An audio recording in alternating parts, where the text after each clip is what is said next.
Olá, meus irmãos, boa noite ou bom dia, boa tarde. Não sei qual é o horário que vocês vão estar assistindo esse vídeo, né? Mas fui convocada a fazer a formação sobre a temática, né? Não, sobre a formação de missionários deste mês, né? Então eu acolho a cada um de você que é missionário também, junto comigo nessa alegria, né? De ser missionário de aliança aqui em Criciúma. Então vamos pedir, né, a presença do Espírito Santo para que ele possa tocar o nosso coração e a gente possa entender a palavra que vai ser proclamada, a palavra que vai ser partilhada, para que possa gerar fruto no nosso coração, né, e trazer muitas graças para a nossa vida. Vinde, Espírito Santo, enchei os corações dos vossos fiéis e acendei neles o fogo do vosso amor. Enviai o vosso Espírito e tudo será criado e renovareis a face da terra. Oremos. Ó Deus, que instruístes os corações dos vossos fiéis com a luz do Espírito Santo, fazei que apreciemos retamente todas as coisas, segundo o mesmo Espírito, e gozemos sempre da sua consolação. Por Cristo nosso Senhor. Amém. Então, o tema da formação deste mês é obediência. Buscai o Senhor, já que ele se deixa encontrar. Invocai-o, já que está perto. Isaías 55, 6. O objetivo dessa formação é darmos juntos um fim nas fortalezas que estão em nossa mente, que está ocupando o espaço da palavra de Deus. Assim, tem impedido de nos converter por meio da obediência. E o que seriam essas fortalezas, né? Que estão na nossa mente, ocupando o espaço da palavra de Deus que não nos deixa obedecer. Eu deixo aqui essa pergunta, né, para a gente refletir, que eu também tenho refletido. O que são essas fortalezas que têm nos impedido? O que são fortalezas? São, né, me lembrou assim a parte dos fortes, né, as fortalezas onde as pessoas ficavam protegidas, né? Então, o que tem protegido a nossa mente ou que tem impedido, né, a nossa mente de obedecer a palavra de Deus? O que tem ocupado o espaço dentro da nossa mente que deveria ser ocupado pela palavra de Deus e que não nos deixa obedecer? No início já dessa formação eu deixo esse pensamento para você, assim como eu também fico pensando, né?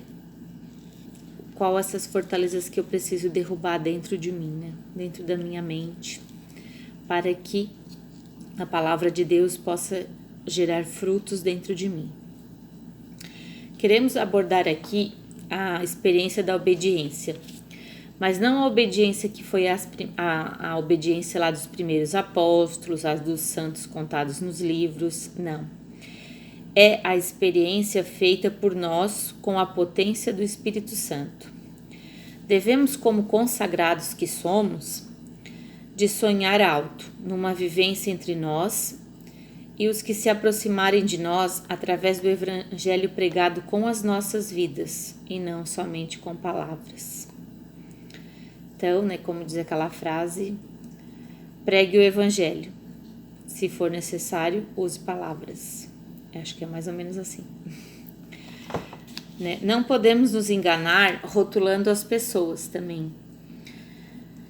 Julgando elas, aquela ali não tem experiência de Deus, sem conhecer as pessoas. A gente olha pelas pessoas e julga as pessoas, muitas vezes até pelas atitudes delas, dizendo que elas não têm experiência de Deus.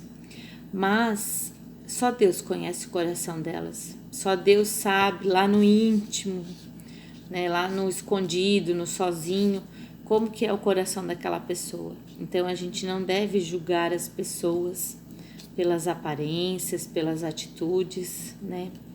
Não deve dizer que aquela pessoa não tem experiência de Deus. Cada um de nós pode contar a nossa experiência. Eu tive a minha experiência, né? Vocês tiveram também a experiência que fez, né? Vocês estar aqui, vocês ser Comunidade Aliança de Misericórdia, né? Foi através de uma experiência de um amor verdadeiro, né? Todos nós tivemos essa experiência, que for uns há 10 anos, outro há menos tempo, né? Mas cada um teve a sua experiência. Mas daqui a pouco nós iremos contar a nossa experiência que estamos fazendo hoje.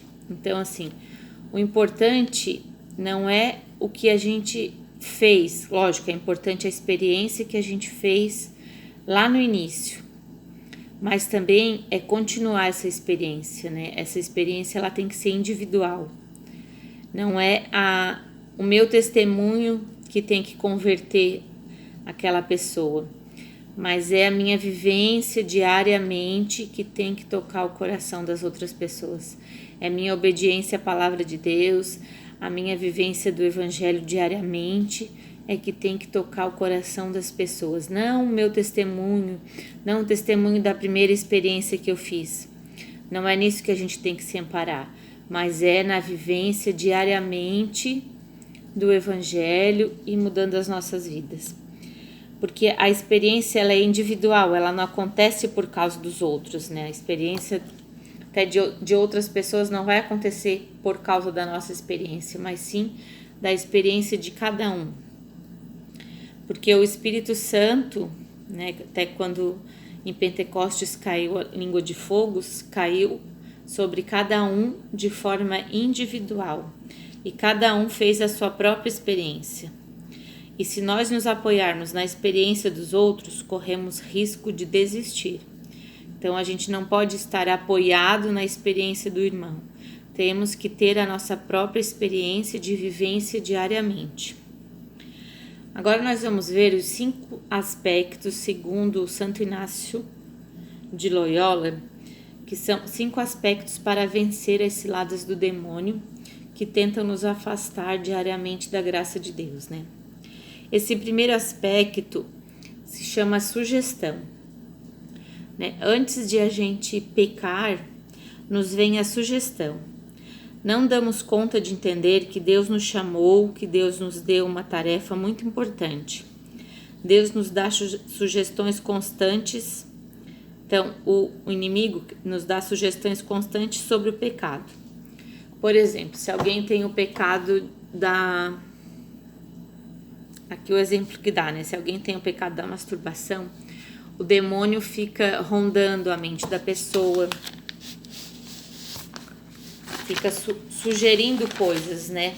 Fica preparando o ambiente, a mente, mostra imagens na mente, levando a pensar a mente, então começa a trabalhar.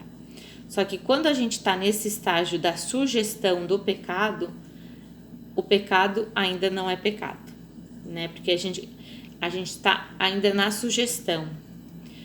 Aí lá no capítulo 3 do Gênesis diz que a serpente pergunta a Eva, quando ela vai sugerir a Eva, né? É verdade que o Criador os proibiu de comer do fruto? Aí o segundo aspecto para vencer as tentações vem o diálogo. Depois da sugestão, o inimigo nos oferece o diálogo, né? É quando a Eva ela entra em diálogo, começa a dialogar com a serpente e diz: é verdade que o Criador disse que vocês não podem comer de todos os frutos?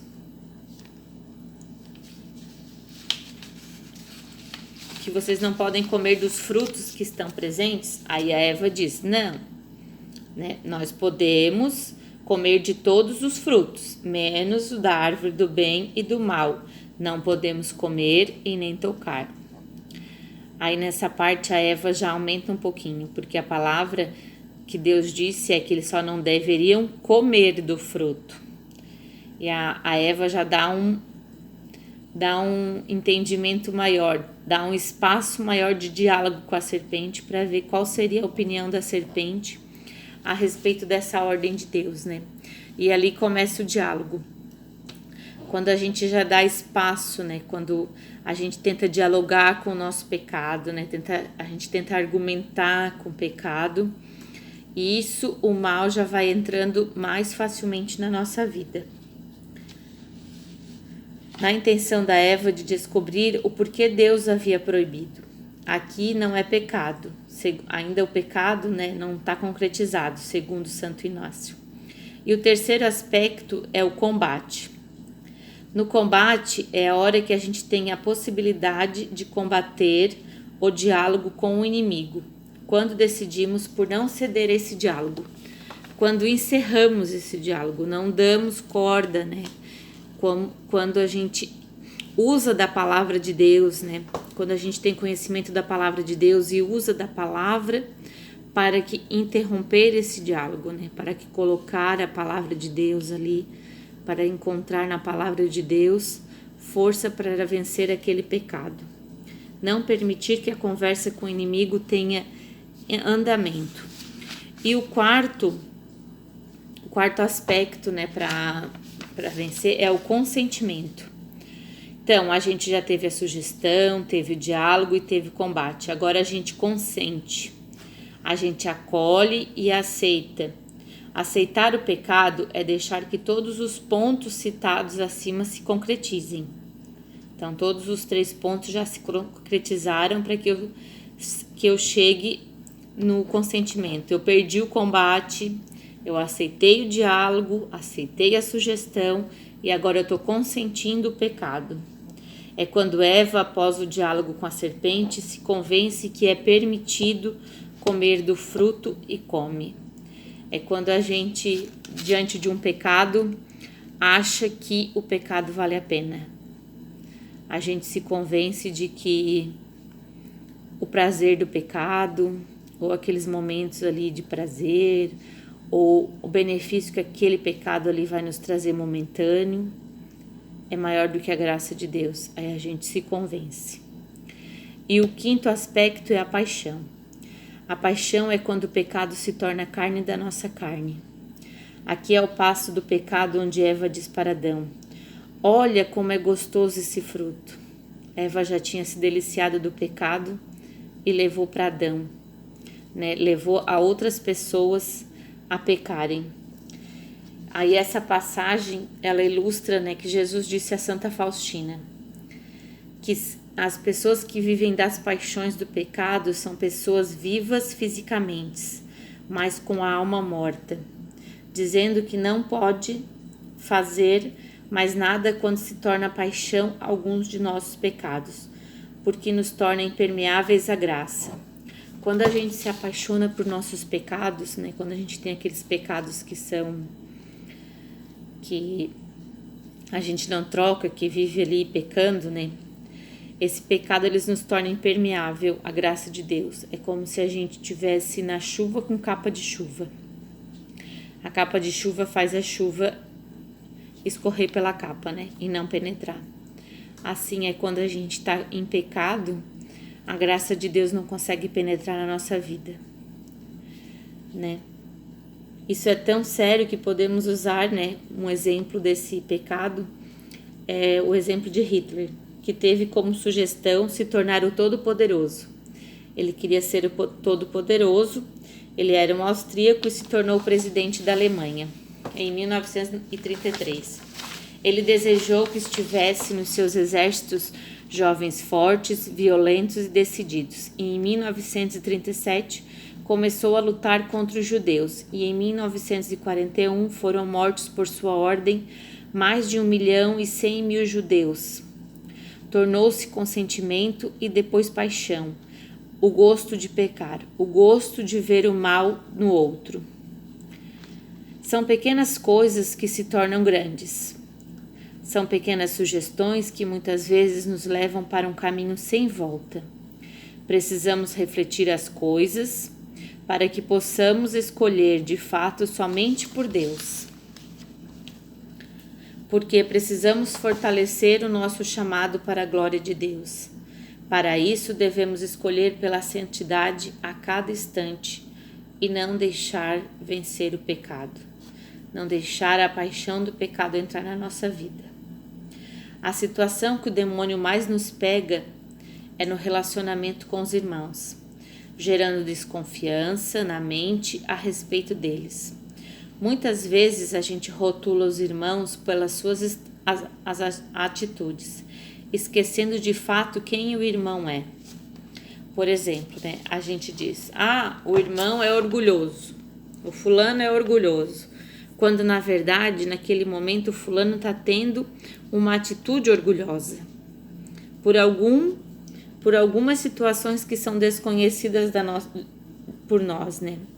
Então, carregamos em nossas mentes coisas que não são verdades, porque a palavra de Deus nos afirma que o nosso irmão é o próprio Cristo.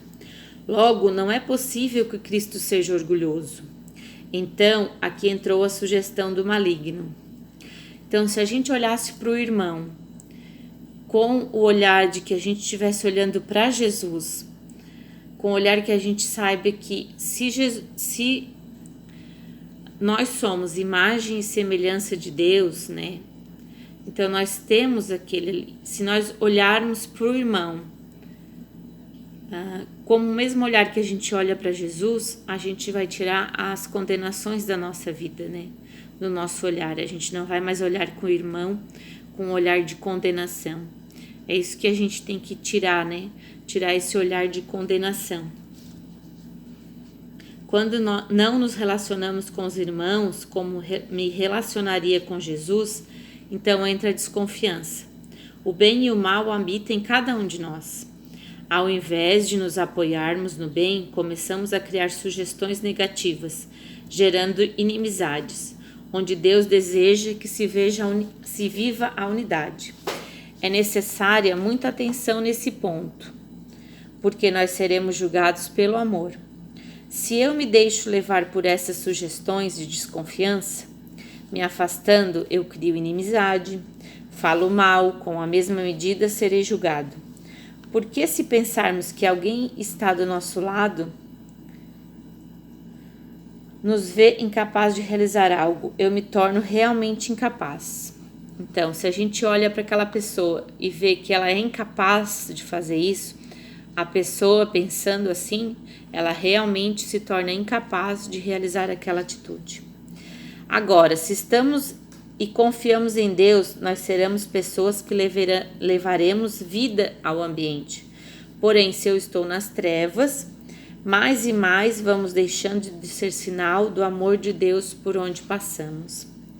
Somos convidados a amar os mais difíceis, porque daí surge o amor verdadeiro. Amar só quem gostamos é gratificante, mas também alimenta o nosso ego para nos convencermos de quanto somos bons, grande tentação de cada um de nós na comunidade. Mas se a gente escolhe amar o difícil, amar aquele que mais nos dói, amar aquele que mais pesa na nossa vida, assim a gente vence o mal. Porque o demônio corre, porque perde a luta de tentar nos convencer do caminho mais fácil. Nós sempre temos que escolher pelo caminho mais difícil. Cabe a cada um de nós tirarmos as pedras do túmulo dos irmãos, que estão se perdendo no egoísmo e fechamento. Nós precisamos ser sinal primeiro entre nós, senão nossa pregação se torna vazia. Muitos irmãos do nosso meio, acredito que aqui fala desses irmãos mesmo, os que são missionários de aliança, né? Muitos irmãos do nosso meio, eles estão paralisados, porque nós não estamos assumindo ser presença de Jesus que o levante, segura em sua mão e vai ajudando a caminhar. Ao contrário, nós julgamos o irmão, desistimos do irmão, zombamos do irmão e às vezes até duvidamos que Deus o chamou por sua paralisia. Mas o nosso papel é ser como Cristo, fazer o contrário, levantar os caídos, proclamar bênçãos. Se não amamos nossa palavra de vida da comunidade, de nada serve. E a nossa palavra de vida é: o Senhor me enviou para recuperar a vista aos cegos, para libertar os cativos. Então a nossa palavra não diz que é o Senhor nos levou para amar os bonzinhos, para ficar com quem nos ama, né?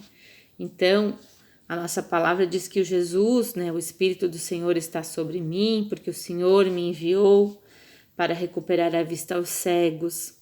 Então, é para a gente procurar aquele que está caído, aquele que está doente. Foi para isso que Jesus nos chamou como missionários de aliança, né? E principalmente antes da gente olhar para fora, né? Antes da gente olhar para a evangelização mais externa, a gente tem que olhar internamente entre nós, grupo de missionários. Será que não tem nenhum de nós aqui que está caindo, que está precisando de ajuda, que está cego, e que nós como missionários estamos falhando por não acolher esse irmão? Que estamos julgando o irmão por acaso de alguma atitude dele, né? Eu só tô fazendo a gente refletir, não tô tirando nenhuma conclusão, né? Então, que a gente tenha um olhar também, acho que essa formação de obediência leva a gente a ter um olhar interno, né?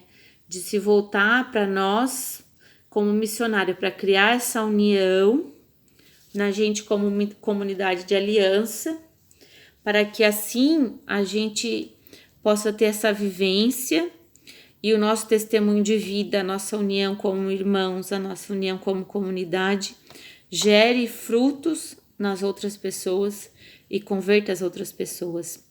Porque se a gente tiver fortalecido, né, se a gente tiver unido, a gente vai estar mais forte lá fora e mais a gente vai poder tocar, né?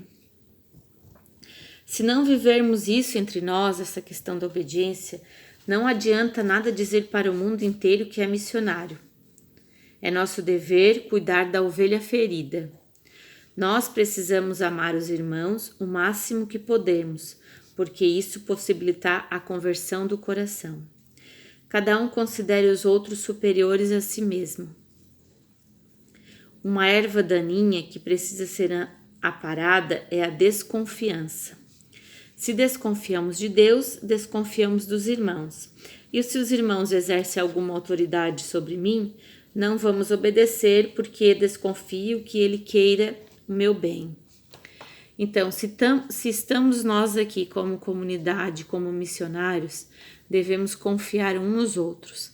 E principalmente naquele que nós escolhemos, ou que Deus escolheu para ser coordenação, para ser liderança, né? Então, a gente deve confiança e obediência àquela pessoa, né? Tirar de dentro de nós toda a desconfiança que possa ser colocada pelo inimigo, que a gente tenha, por isso que a gente precisa ter cada vez mais essa intimidade entre irmãos, para que a gente possa se conhecer, para que a gente possa gerar maior confiança entre nós, para que todas as desconfianças sejam caídas por terra, né? Jesus, numa conversa com Santa Margarida Maria Alacoque, a santa do Sagrado Coração de Jesus, né? Diz que ele rejeita todos os que são separados dos seus superiores. Por quê? Será que ele rejeita, né? Porque se eu tenho um superior e eu não obedeço aquele superior, eu não estou sendo humilde. Eu estou sendo orgulhoso, porque teve uma pessoa que foi escolhida por Deus, né? Ou pelos irmãos para liderar aquela situação. Ou ele é meu superior e eu preciso, né? Ou dentro da igreja nós temos os nossos superiores, nós temos o padre, o bispo, e nós devemos obediência à igreja. E se a gente não obedece à igreja, ou nós como comunidade, se não obedecemos à coordenação local, se não obedecemos à coordenação da comunidade, nós estamos querendo fazer as coisas por nós mesmos. Então, o que está operando em nós? O orgulho.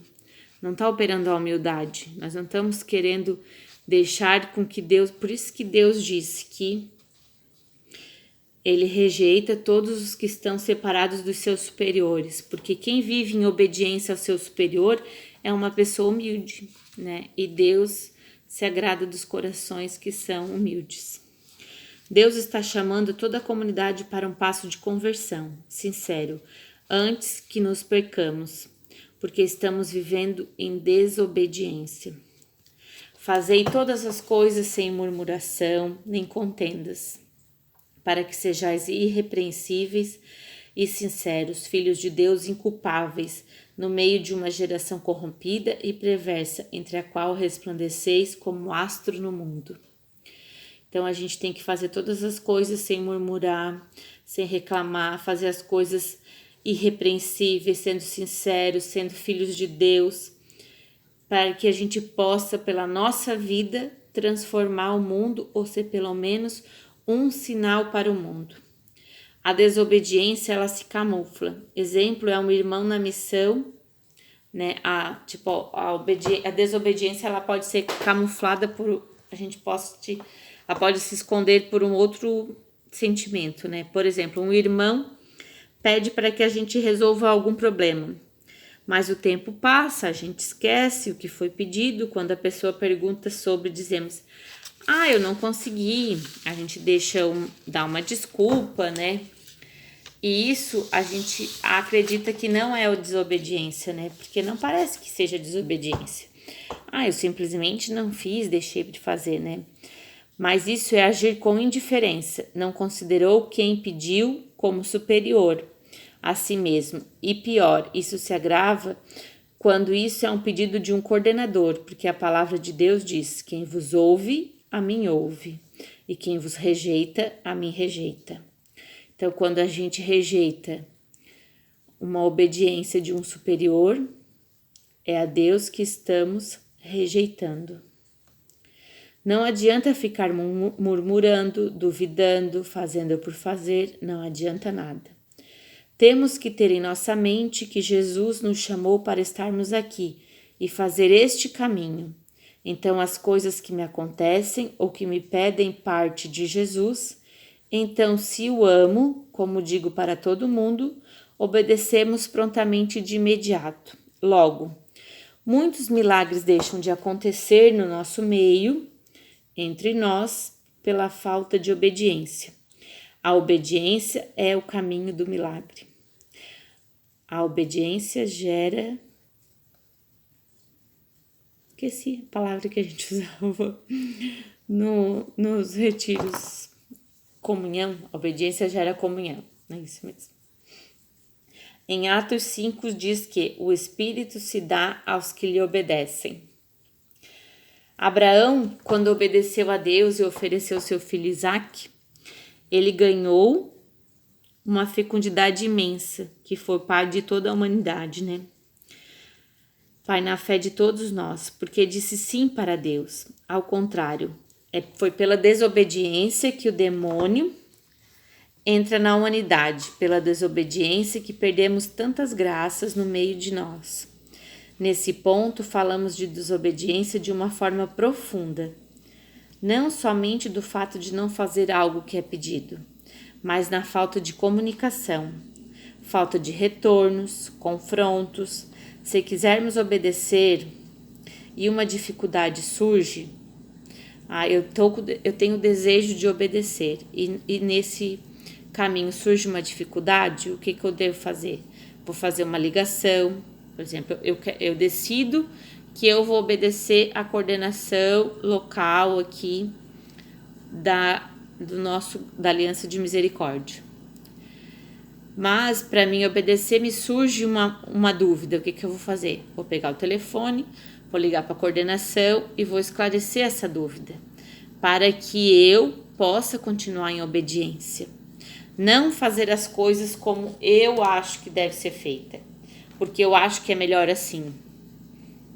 Mesmo que a coordenação tome uma decisão e eu acho que, na minha opinião, poderia ser feito de uma outra maneira, eu devo prestar obediência à coordenação, porque a coordenação neste momento é a nossa superioridade. Eles são os nossos superiores, são eles que são a nossa cabeça aqui. Então a gente deve respeito e obediência ao superior.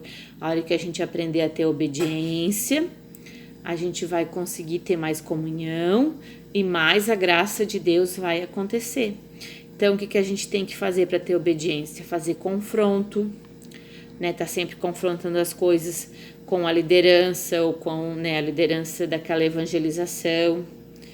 Por exemplo, o Jean, quem organiza o Jean é o Joãozinho. Então, se eu tenho...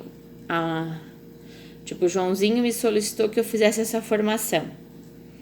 Então, qualquer dúvida eu entraria com ele, faria um confronto com ele, né? Para ver, a minha opinião é isso, o que tu acha, né?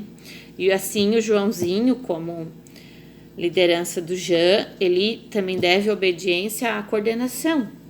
É assim, a gente tem que estar sempre prestando confronto.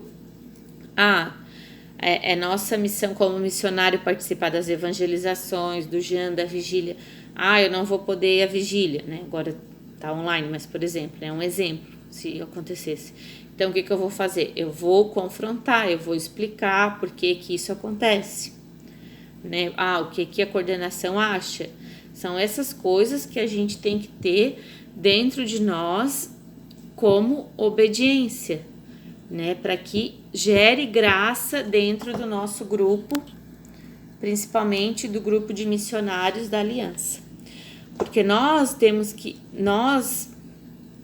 muito mais do que os outros que estão fazendo o caminho de discípulo, nós temos que ser muito mais sinal de luz para eles, né?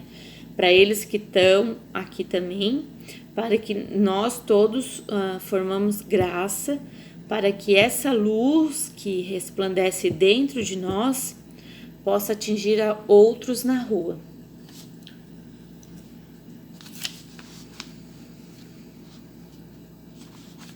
Até me perdi aqui, mas vou me achar. Para que as coisas tenham andamento, é necessária a comunicação clara e transparente em nosso meio. O Senhor nos pedirá contas de tudo que nos pediu. Então, se não há obediência, não há amor. Peçamos a Ele a graça de sermos fiéis àqueles que nos chama, para que sua vontade aconteça em nós, na missão e em nossa cidade. Assim, meus caríssimos, vós que sempre fostes obedientes, trabalhai na vossa salvação, com temor e tremor, não só como quando eu estava entre vós, mas muito mais agora na minha ausência. Porque é Deus quem, segundo o seu beneplácito, realiza em vós o querer e o executar. Agora, a palavra fala assim: fazei todas as coisas sem murmuração nem crítica, a fim de sermos irrepreensíveis e inocentes, filhos de Deus íntegros no meio de uma sociedade depravada e maliciosa, onde brilhais como luzeiros no mundo, a ostentar a palavra de vida.